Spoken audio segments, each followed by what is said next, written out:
Olá, pessoal. Estamos, então, aí na terceira parte do tecido conjuntivo propriamente dito. Então, a gente já definiu na primeira parte o que é realmente um tecido conjuntivo, conjuntivo propriamente dito, as células. Então, agora, nessa terceira parte, a gente vai falar da matriz extracelular, aí a MEC, né? É importante entender acerca da matriz extracelular, como o próprio nome diz, não é constituída de células, mas sim de substâncias que são secretadas pelas próprias células. Então, dentro desse contexto, as células que mais secretam matriz extracelular são os fibroblastos, que a gente viu aí na parte anterior da aula. Então, a matriz extracelular ela pode ser aí, identificada, né? Ela pode ser composta, né, por uma porção fibrosa, a chamada substância fundamental, que tem os chamados glicosaminoglicanos, os proteoglicanos, as glicoproteínas de adesão, que a gente vai ver um pouco mais para frente, e o chamado fluido intersticial, que é tudo que fica entre as células, os fluidos que são compostos por água, íons, pequenas moléculas, proteínas de baixo peso molecular, ok? Então, vamos começar, né, falando um pouco do sistema colagênico, que é a porção de fibras, né, que ela pode, no caso aí, ela em geral, ela é composta por fibras colagênicas e fibras reticulares. Vocês vão ver um pouquinho também a distinção disso nos próximos slides, ok? Então, o que vocês estão vendo, todas essas fibras que aqui passam com diferentes espessuras, elas são a chamada porção fibrosa, tá? Que é aquilo que a gente define como uma parte bastante importante da matriz extracelular. Antes da gente entrar realmente na matriz, a gente deve dizer qual é a importância da matriz extracelular, e uma delas é na classificação desse TCPD, do tecido conjuntivo propriamente dito. E qual é a importância? Porque, dependendo da quantidade da matriz, na forma em que essas fibras se organizam, é que você define como é um tecido classificado. Então, nesse caso aqui, a gente tem um tecido conjuntivo frouxo, que tem muitas fibras, né, que não são, né, que essa área toda numa marcação, elas não são muito bem entrelaçadas, né? A gente tem muita substância fundamental, né, composta pelos esses GAGs, proteoglicanos, como eu falei, né? Muitos tipos celulares, a gente pode identificar aqui núcleos diferentes, então isso aqui indica que a gente tem células com vários tipos celulares, e quando a gente acaba vendo esse tecido conjuntivo embaixo de um epitélio, a gente chama de lâmina própria. Então, aqui nessa foto, vocês estudaram o epitélio na aula anterior, esse é um epitélio estratificado, pavimentoso, queratinizado, a gente vê aqui a saída aqui da queratina, e logo abaixo, essa camada aqui embaixo, é um tecido conjuntivo frouxo, com esse nome de lâmina própria. Então, a gente tem poucas células, né, como vocês podem observar aqui na imagem, ok? O outro tecido, então você tem o frouxo, você tem o que? Denso. Então, em relação ao tecido conjuntivo denso, em relação à quantidade de matriz nas células, né? Então, esse tecido conjuntivo denso, como o nome dele já está descrito, ele tem uma porção fibrosa, né? Muita fibra, né? Também uma baixa celularidade. Tecido conjuntivo, em geral, não tem tantas células quando, por exemplo, comparado com tecidos epiteliais, tecidos musculares, etc., né? Então, é um tecido de preenchimento com poucas células. Então, de acordo com essa organização das fibras, ele pode ser dividido em conjuntivo denso não modelado, né? Quando essas fibras elas se dispõem, né? Se ainda vê as fibras, mas elas são dispostas aleatoriamente e, por exemplo, ocorre na nossa derme, né? A camada embaixo da sua epiderme, acima tem a derme, né? Tecido conjuntivo denso não modelado e o tecido conjuntivo denso modelado, né? Onde você vê muito bem aqui as fibras orientadas, né, paralelamente, normalmente em regiões de resistência à tração. Então, por exemplo, você tem isso nos tendões e outras regiões aí que você tem esse tecido conjuntivo denso modelado, né? Esse tecido denso, conjuntivo denso modelado, ele pode ser chamado de colagênico, né, contendo muito colágeno, né? Então, é normalmente muito bem organizado, né, quase com preenchimento total aqui de matriz celular, e denso, modelado elástico, como acontece, por exemplo, no tecido conjuntivo denso modelado elástico, quando por exemplo, nas artérias, né, em grandes artérias aqui. Então, isso aqui é uma artéria onde a gente tem as túnicas interna, média e também externa, né, túnica externa. em que a gente vê muito bem essa organização dessas fibras elásticas, tá? Então, isso tudo então, formam-se em tecidos conjuntivos, propriamente ditos, com suas diferentes organizações. Vamos poder visualizar isso também em lâminas no microscópio, tá? Só para resumir, então, né, o tecido frouxo, a gente não vê quase que nenhuma organização, vários tipos celulares aqui, muito bem colocados. Um tecido denso, modelado, aqui a gente vê ainda as fibras, né, diferente do tecido frouxo. A gente não vê as fibras aqui, a gente consegue visualizar bem as fibras, né, embora elas não sejam regulares, né, e o denso modelado, como eu falei para vocês, que as fibras estão todas na mesma direção, muitas vezes aqui células de fibroblasto com núcleo muito fino, né, muito bem definido, ok? Eu espero que tenha ficado claro essa questão de tipos de classificação de tecido conjuntivo propriamente dito. Então, a gente viu até agora, né, então, o tecido conjuntivo propriamente dito, a gente está aqui detalhando esse tecido conjuntivo propriamente dito. Na próxima aula, veremos cartilagem e osso, né? Tecido ósseo e tecido cartilaginoso. Também é um tecido conjuntivo. E o outro professor de vocês, Pedro, vai falar para vocês de tecido sanguíneo, tá? Nós estamos chegando aí quase na metade, daqui a pouco, da histologia básica. Então, como que a gente identifica essa matriz extracelular, né? Principalmente a porção, como eu falei para vocês, que é a porção rica em colágeno, né? Sistema colagênico, fibras de colágeno, basicamente a partir de coloração, a gente aqui pode identificar, né, o sistema colagênico, as fibras de colágeno. Você tem a coloração tradicional, né, de hematoxilina e eosina, e também numa microscopia, né, especial, né, uma microscopia que a gente consegue observar o espalhamento de luz com vermelho de microcílios, a gente consegue identificar melhor, né, nessa imagem essas fibras também organizadas. Essa é uma coloração específica também, né, de certa forma mais especializada em fibras, né, fibras de colágeno. Essa porção fibrosa, né, esse sistema que tem o colágeno, ele, em geral, né, o colágeno é a proteína mais abundante do corpo, né? Então, quando a gente fala de colágeno, vocês vão ver que tem vários e vários tipos de colágeno.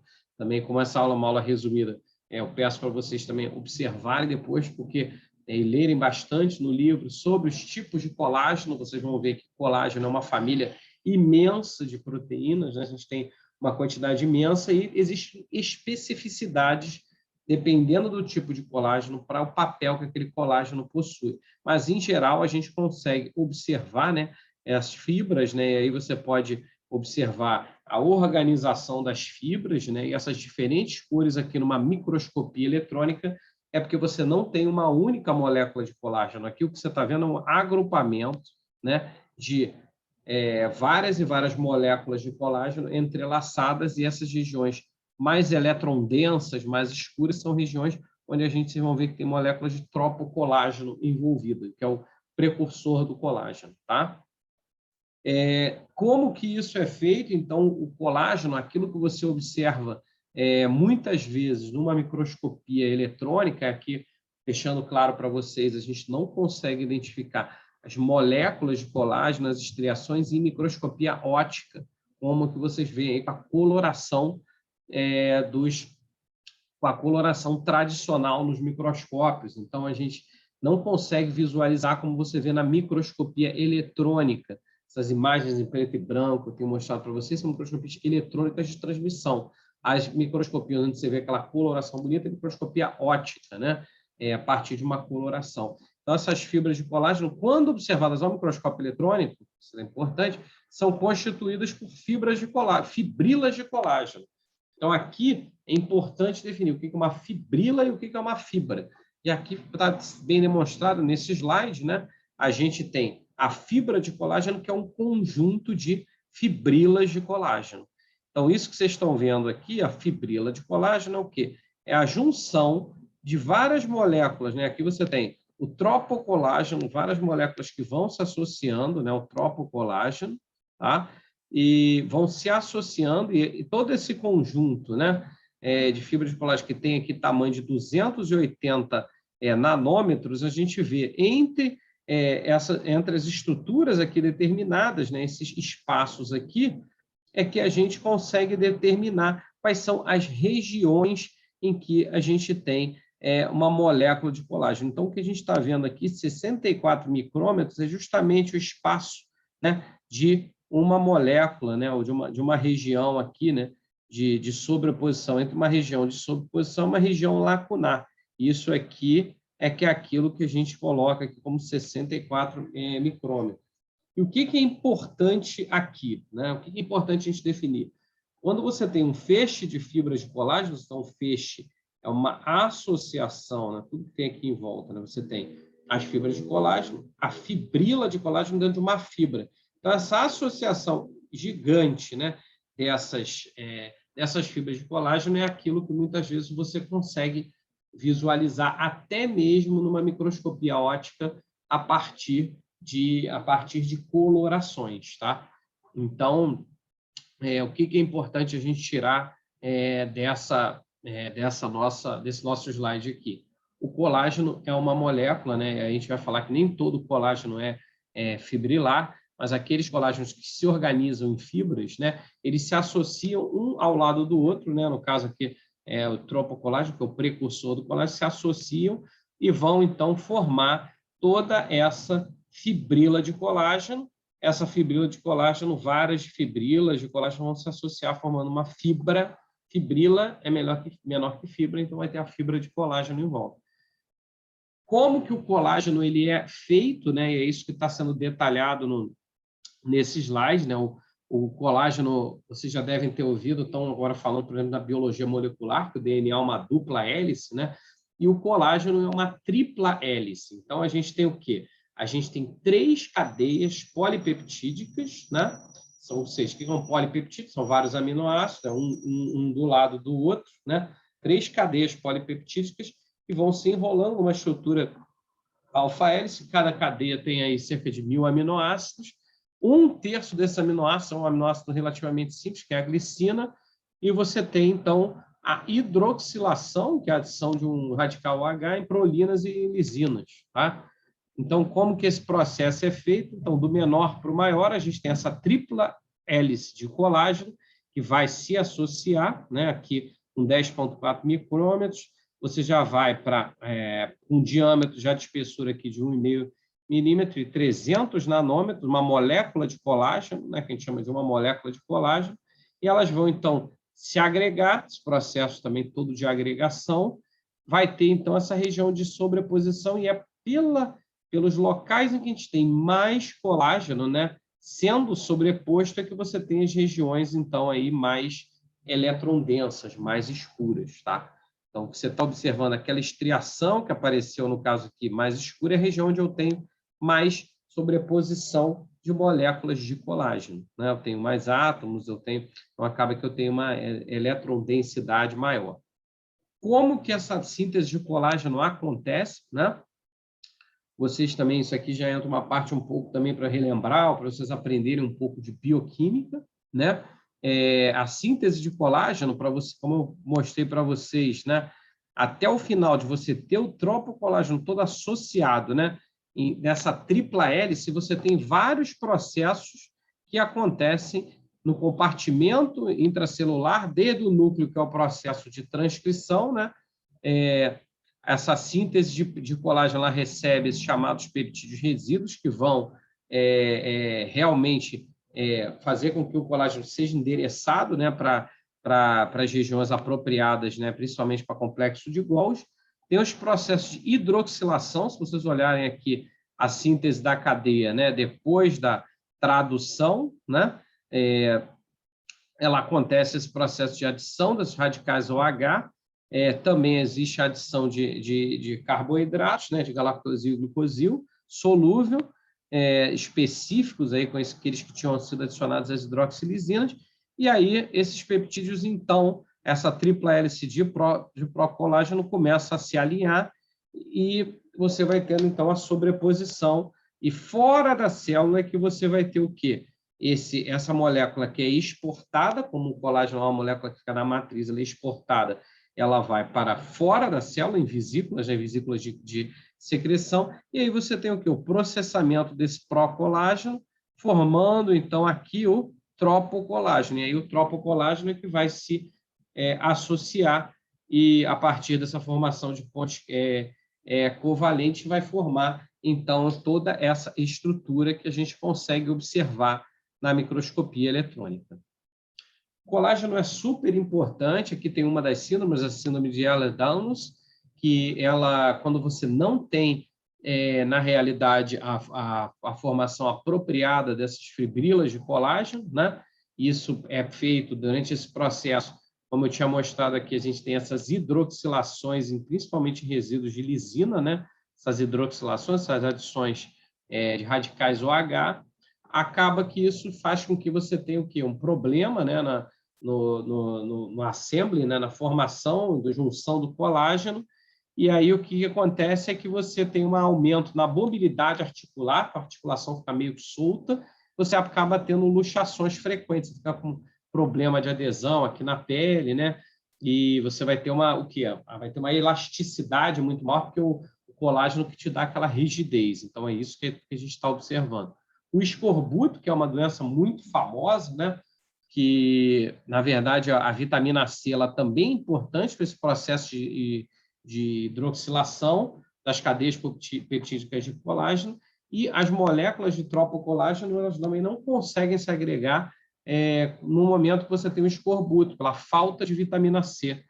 O que acontece é que as pessoas têm muitos sangramentos, hemorragia, perde dente, né? Tudo isso porque você precisa de colágeno, né? A pele pálida. E essa foi uma doença muito comum, né, nos navios britânicos, né, na época também das grandes navegações, que era bem, esse é o nome em inglês, né, scurvy, que é a perda de dentes, né, o olho meio olho para dentro, olho afundado, a pele, né, muito pálida, tudo isso a partir então do escorbuto, né? Então a ingestão de vitamina C faz com que você retome, né, a síntese apropriada de colágeno.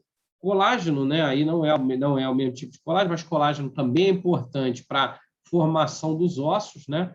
Então, o colágeno 1, né, que ele é fundamental, a existência do colágeno 1 é fundamental também para a rigidez dos ossos, e uma mutação em um único nucleotídeo dos genes do colágeno 1 pode levar a essas fraturas espontâneas e deformidades, né, ósseas, né, menos rigidez no osso. E, por último, aqui de correlação clínica, a formação de queloides, né? Queloide, quando você tem uma cirurgia, né? Ou mesmo uma espinha, você pode ter um acúmulo de colágeno, né? Após procedimento cirúrgico, dependendo de como ele é feito, você pode ter um processo de acúmulo de colágeno, a colocação de piercing, né? Dependendo de como for, e isso levar a formação desses queloides, que é o acúmulo de colágeno, tá? Então, para a gente analisar essa primeira parte, essa aula, desse momento, a gente vai falar um pouquinho mais de cada uma dessas fibras, né? Vocês vão ver, como eu falei, o colágeno, embora tenha esse nome de colágeno, uma família muito grande, você tem desde colágenos que formam essas estruturas que eu falei para vocês, que formam as fibrilas, que é o clássico, 1, 2, 3, 5 e 9, vão dar resistência ao tecido, vão ter colágenos que vão conectar e se associar a essas fibrilas, né? Colágeno 9, colágeno 12, né? Vão ligar as fibrilas entre si e outros componentes da matriz. Colágeno tipo 4, né? Aderência, filtração, fica principalmente na estrutura que a gente chama de membrana basal, e colágenos de ancoragens, que vai prender essas fibras colágenas a essa lâmina, a lâmina basal, que é essa estrutura que fica embaixo aí da epitélio, tá? Então, os colágenos tipo 3 e tipo 4, como já demonstra aqui, ele fica, como eu falei para vocês, aqui, ó. Aqui está um epitélio, uma célula epitelial, vocês viram na aula passada, com desmossomas, né, a polaridade, filamento de actina, tudo aquilo bem robusto. Embaixo você tem a chamada lâmina basal, né, que, quando você olha justamente o que fica abaixo, né, a matriz celular, e o colágeno 4 fica aqui numa das partes da lâmina basal, que é a chamada lâmina densa.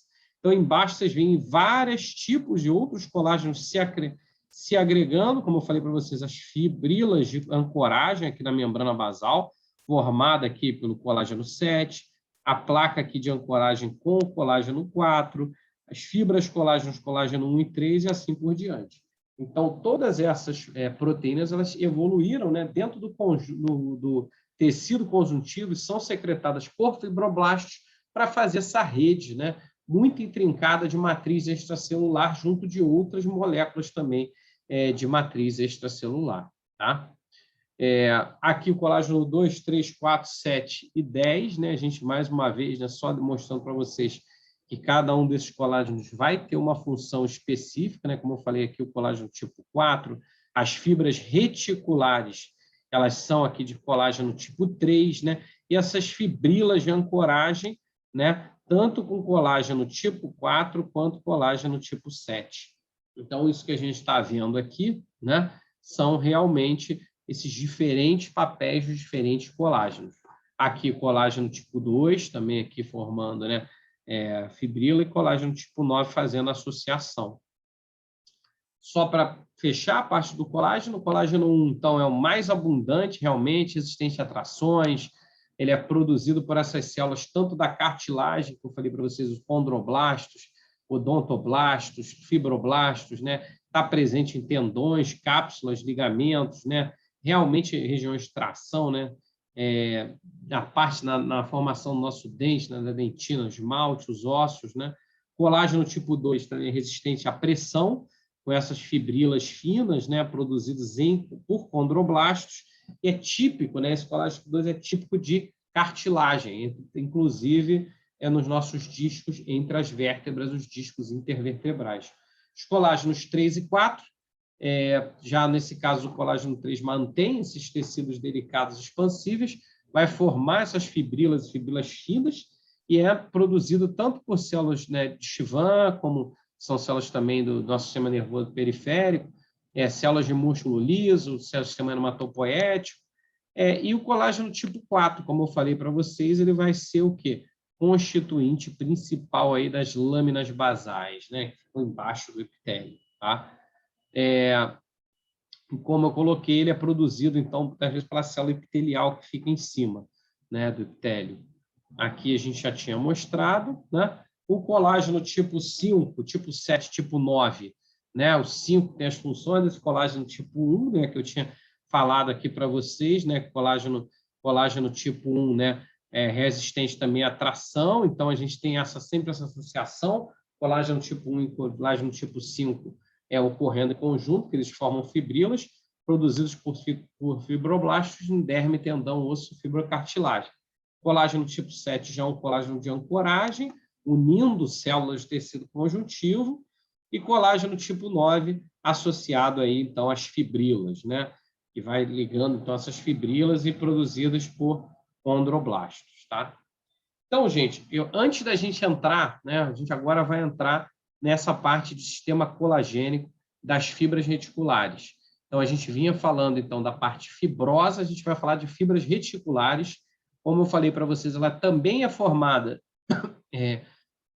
por colágeno, mas é mais de colágeno realmente do colágeno tipo 3, e ela vai formar essas redes aqui extensas, né, que a gente pode notar, ó, fibras colagênicas de colágeno tipo 3, são bem fininhas, né, e a gente consegue visualizar eles com uma coloração especial de ácido periódico, chamada de PAS, e também, ou então, por uma marcação contendo prata, né? Com uma marcação também prata, a gente consegue visualizar essas fibras reticulares. Então, novamente, a gente está detectando o quê? Componentes de matriz extracelular, de fora da célula, não é dentro da célula. E você tem diferentes tipos de fibras que formam essa parte extracelular, né?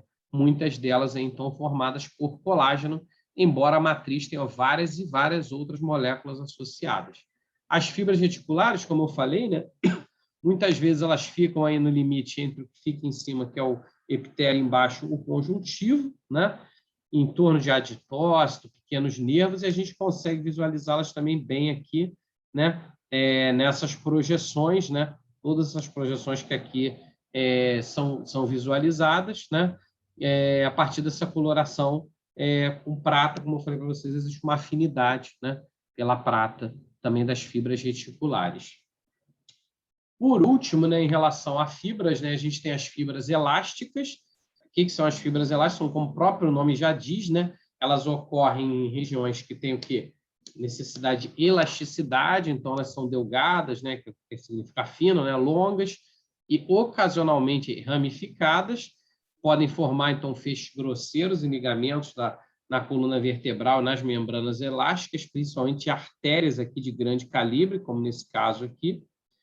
E aqui, então, a gente pode visualizar, né, essas fibras elásticas, né, a partir também, novamente, de colorações específicas, como pode ser determinado aqui as fibras, fibras elásticas, né, da derme, em contrapartida às fibras colágenas que a gente tinha mostrado anteriormente, né, são essas menos coradas. Tá?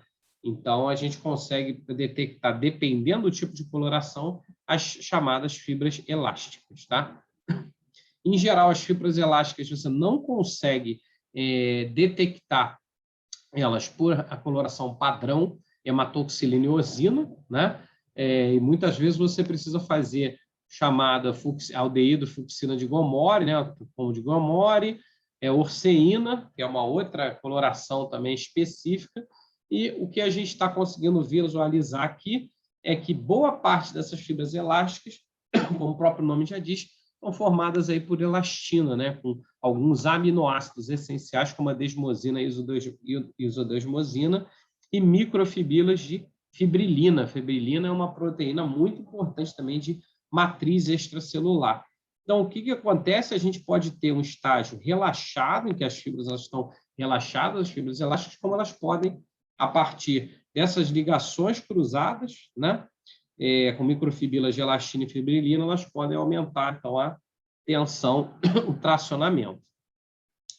Essas fibras elásticas, elas também ocorrem nas cartilagens, né? Cartilagens elásticas, por exemplo, a nossa própria epiglote, né? Uma cartilagem elástica, né? Não é uma cartilagem especificamente muito parecida com aquela cartilagem que a gente encontra nos nossos ossos longos, na cabeça do fêmur. Aqui a gente tem mais aí elasticidade, né? Então elas são produzidas essa matriz extracelular por fibroblastos e por células musculares lisas, e aqui também uma visualização aí no microscópio eletrônico. Esses tipos de fibras elásticas, esse também é um tipo, você pode ter algumas que só têm microfibrilas, outras que têm muita elastina, que são as que têm a maior elasticidade, e outras, a elaúnica, elauninica, que é quando você tem os dois, microfibrilas e elastinas. Tá? E aqui no microscópio eletrônico a gente vê bem a diferença, né? Só microfibrilas, aqui microfibrilas e elastina, e aqui uma cartilagem elástica com, no caso aqui, já bastante elastina, bastante elétron densa. Tá? Existem várias e várias síndromes de problemas nas fibras elásticas, uma delas é a chamada síndrome de Marfan, que é caracterizada porque o cristalino do olho fica luxado, né? Que normalmente a fibrilina fica no cristalino, então há mutações na fibrilina, né? Que fica no cromossomo 15, acabam levando a diversas patologias, e por isso se chama diversos fenômenos, né? E por isso se chama de síndrome, né? A gente tem desde desenvolvimento esquelético anormal, né? Fibrilina que é presente nos ligamentos, que vai unir osso à articulação, e até problemas em artérias, né? Que tem elasticidade, né? Artéria aorta e nos olhos, aqui nos ligamentos. Por isso se chama de uma síndrome, a síndrome de Marfan. Aqui um detalhamento, né? Esses indivíduos, em geral, têm uma deformação, né? No peito, tem braços longos, também problemas também também com grande tamanho também dos dedos, né? E problemas também cardíacos, justamente por causa da questão de problemas na elasticidade, principalmente no processo de contração. E aí, nesse caso, é por causa de mutações na proteína fibrilina 1. Tá? Um fenômeno clássico, né, das fibras elásticas de problema, né, são as estrias, né? Você vê bem na pele das pessoas, principalmente quando pode ser uma questão genética, né? Às vezes até quando a pessoa cresce, aumenta muito rápido, né? Ou tem um crescimento muito exacerbado. Pode ser também por descontrole hormonal, principalmente em mulheres, né? O aumento da produção de estrogênio e progesterona na adolescência de uma forma muito rápida pode fragilizar e aí pode ter um rompimento dessas fibras de colágeno e elastina, levando às estrias. A gravidez, né? Também engorda muito rápido, então você pode ter estriações na região lombar e nos seios das mulheres, né? Após o 6º mês nos glúteos e nos abdômenes. E essa alteração exacerbada de peso, né? Esse efeito de aumento diminui, também leva à estria. Muita utilização de corticoide, também vai aumentando a retenção de líquido, e aí incha, desincha, e aí tem problema de elasticidade na pele, e até a própria musculação ter um rompimento, você pode acabar levando também a estriação, tá? Então, eu vou agora dar uma pausa novamente, porque a gente vai entrar no segundo aspecto. A gente veio falando de matriz extracelular de componentes de fibras, né? A gente falou, como eu falei para vocês, as fibras colagênicas, reticulares e as fibras elásticas, né? Agora a gente vai falar no próximo bloco, após a nossa pausa, de matriz extracelular, mas da substância fundamental, que não são, então, não é o colágeno, não é uma proteína, necessariamente, mas são, sim, agregados, né, de moléculas aqui de sacarídeos, né, que nada são, como os monômeros são sacarídeos, que vocês também aprendem na parte de bioquímica, e que também vão ter papel fundamental na constituição da matriz extracelular. Então, aguardem aí, vamos para a próxima aula, tá? Para o próximo pedaço da aula. Muito obrigado.